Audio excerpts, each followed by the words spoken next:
Issa, merci. Merci, c'est bon. Okay. Issa, merci. C'est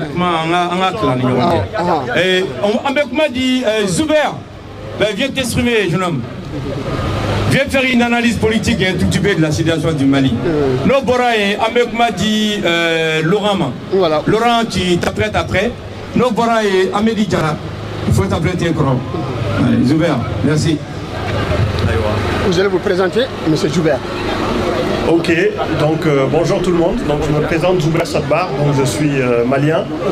Je vis en France depuis maintenant un peu plus de 10 ans, 20 ans même plutôt. J'ai été élu donc du Parti Socialiste pendant plusieurs années. J'ai également été membre de l'équipe de campagne de François Hollande. J'ai occupé des responsabilités au sein du PS et bien sûr en tant que malien, je suis l'actualité avec une très grande attention. Si je suis là aujourd'hui, c'est pour un certain nombre de raisons. La première, j'aimerais qu'on parle un petit peu de l'homme Soumaïla Cissé. C'est vrai qu'on oublie de le dire, c'est d'abord quelqu'un qui a fait ses études en France, qui a fait des études brillantes en France, notamment à Grenoble. C'est quelqu'un qui a travaillé en France, qui a occupé des responsabilités dans des entreprises, notamment chez IBM, avant de rentrer au Mali, notamment à la CNRD.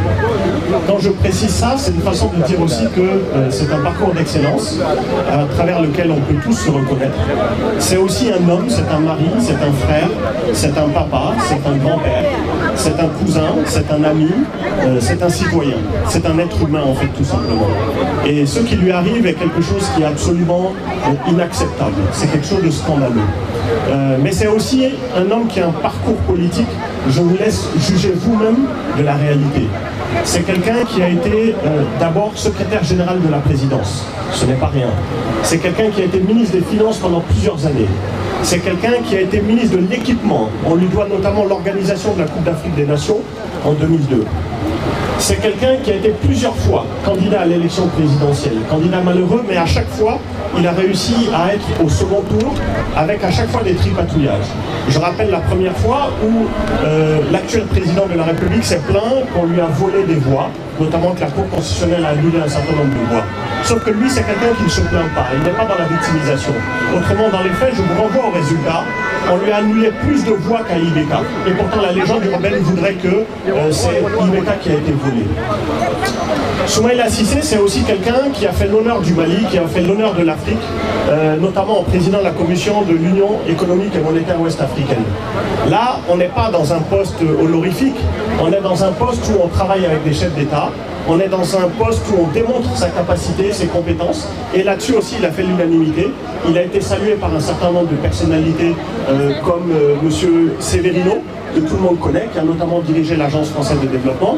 Il a été félicité par des cadres de l'Union européenne. Donc tout ça c'est pour dire que c'est quelqu'un qui a œuvré réellement pour le développement du Mali, aussi bien au Mali que les responsabilités qu'il a eues en Afrique. D'ailleurs on lui avait même proposé des postes au FMI, mais il a préféré servir le Mali parce que c'est avant tout quelqu'un qui a une ambition pour le Mali. Maintenant, une fois qu'on a dit tout ça, on va revenir un petit peu sur les conditions de ce rapt. Qu'est-ce qui s'est passé en réalité? Voilà donc quelqu'un qui est le chef de file de l'opposition, donc qui est député, qui décide d'aller en campagne dans des conditions sécuritaires qui n'étaient pas complètement adéquates. Et pourtant, les autorités maliennes ont donné toutes les garanties nécessaires pour qu'il puisse se rendre dans sa circonscription électorale pour faire campagne au même titre que les autres. Il va faire campagne et il est enlevé. Il est enlevé dans des conditions qui amènent un certain nombre d'interrogations. Parce que quand on voit l'état de la voiture, quand on a les témoignages des coups de feu qui ont été tirés sur le véhicule, on se demande est-ce une prise d'otage ou est-ce une tentative d'élimination? Je pose la question, elle est grave et elle mérite d'être posée. Et j'aimerais que tout le monde se pose cette question-là. Autre point, après cette disparition, donc on n'a pas de nouvelles, on a un chef de l'État qui a l'habitude de bavarder au lieu de faire des discours, qui ne parle pas de l'enlèvement de Soumaïla Cissé pendant au moins 2 semaines.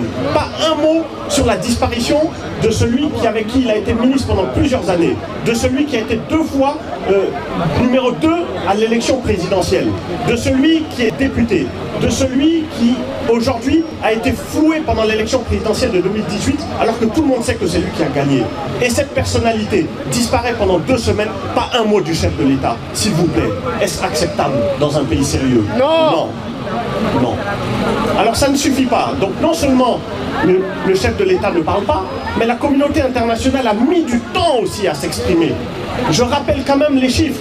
Il y a combien de militaires dans le nord du Mali? Il y a au moins 10 000 hommes de la MINUSMA. Il y a au moins 4 000, maintenant 5 000 militaires français. Il y a près de 4 000 militaires maliens. Donc ça veut dire que tous ces militaires-là, personne n'a été capable de voir où est Soumaïla Cissé et où est-ce qu'il est. Il y a des questions qu'on doit se poser. Et je regrette, il faut les poser. Je ne vais pas dire autre chose. Autre point, toujours sur sa disparition. Aujourd'hui, ça fait combien? Ça fait 100 jours. Ça fait 100 jours que ce monsieur est privé de sa famille, privé de ses droits les plus élémentaires. Est-ce normal? Non. Aujourd'hui, où est-ce qu'on en est? On a un chef de l'État qui fait des déclarations complètement irresponsables, inadmissibles.